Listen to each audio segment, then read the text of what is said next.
When it comes to watch collecting, pretty much every other collector I've ever known or spoken to has an experience with buyer's remorse. Now, this is when you purchase something that initially you think you'd be very excited about, but when you get it in your hot little hands, you kind of fall out of love with it immediately and you regret your purchase. Now, I've experienced something that's the exact opposite, okay? And I think it's actually much, much more devastating and soul-crushing, and it's seller's remorse. But for some reason, no one ever talks about this. So today I'm going to share with you my own story about seller's remorse and what I've done recently to remedy the situation. It is 5:08 p.m. Let's get down to business.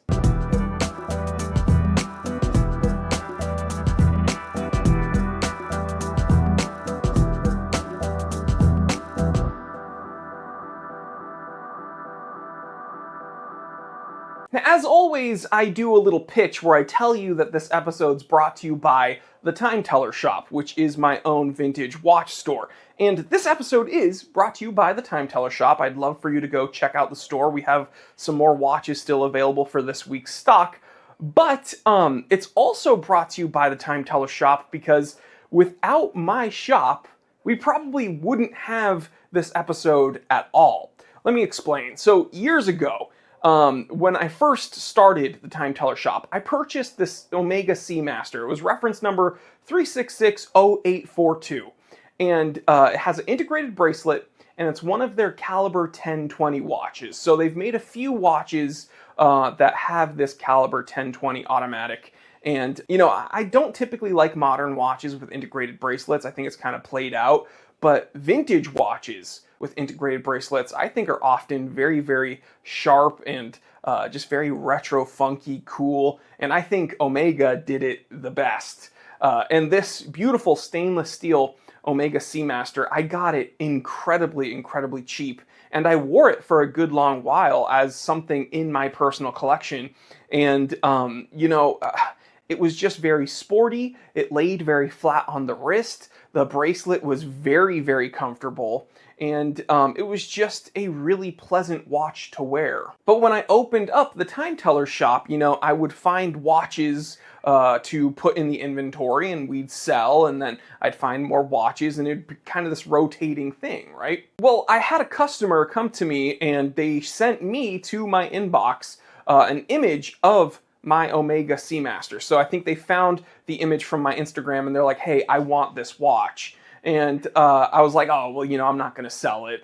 This is one of my watches in my personal collection. But then I got inundated with posts of people asking, which watch is this? I want to purchase it. Can you put it in the inventory? Blah, blah, blah, blah, blah, blah, blah. And so after numerous people asked me to sell the watch, I kind of got this like bug in my bonnet. And I was like, man, maybe I should sell it because there's clearly a demand for this piece. And then I kind of convinced myself, I don't need it. It's just another watch in my collection. I'll go ahead and sell it. What's the big deal? What would it hurt? So, I put it on the website and it sold like immediately. And I remember when I sent it out to get packaged up and shipped out, I remember thinking like, man, did I make the right decision here?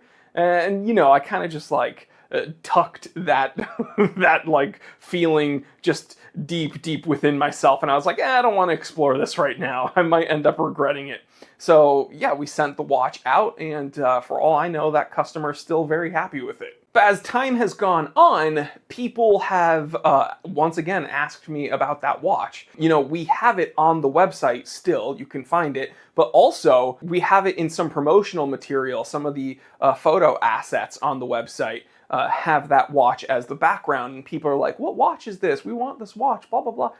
Can I get some info about this watch? And, that forces me to confront that watch once again and be like, oh my God, I love this watch so much.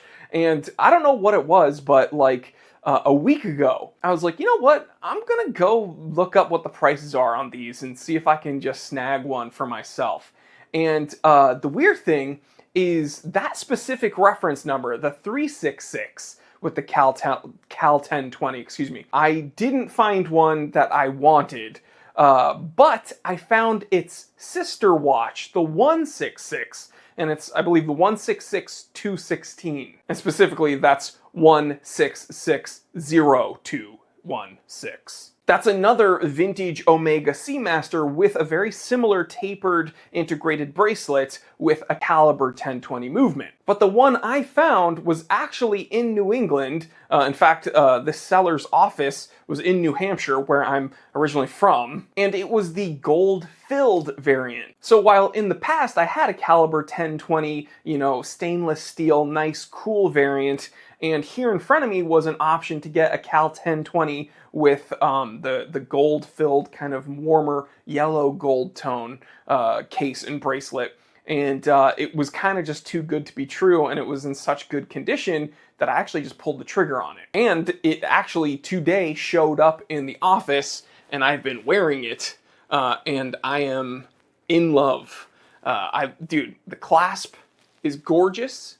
The bracelet is very, very nice. It's still very understated. It lays quite flat on the wrist. We're going to be getting some macro footage for you there. And again, very smooth movement. It's sporty and it's fun. It's very lightweight. It's very, very different than, say, my Rolex President in yellow gold, because that's solid yellow gold and it's kind of like a chocolate bar on your wrist. Whereas this is very, very light and easy to wear. And again, it's something that I can wear day to day, staying true as a vintage watch dealer with a nice vintage watch on the wrist.